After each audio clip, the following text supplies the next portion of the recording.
Xo'p, mana ko'rishingiz mumkin. Bu dushovoy zonamiz. Traplarni o'rtaga qo'yishgan ekan. Shunda qoldi. Ikkinchi etajlikka, monolitlikka buni o'zgartirish iloji bo'lmadi. Trap shu o'rtaga o'zini holatiga qoldirdik. Mana xo'p, bunga surma eshik, o'ynali eshik ketinchalik o'rnadi. Hozircha mana pardalarni o'rnatib etdik.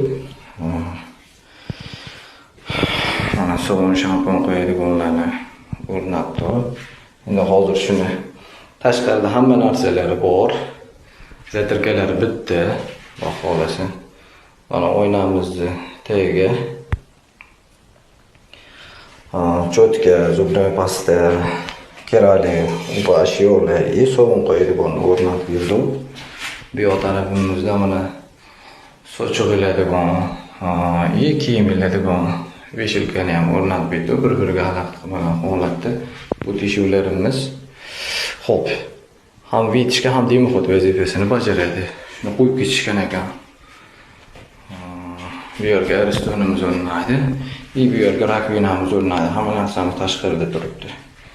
Hop, 30 ga 80 formatda devorlarimizni qilib berganmiz. 60 ga 60 formatda polimizni qilib berganmiz. Egalarga mashkafil yo'qdi. Shundan qilib berdik.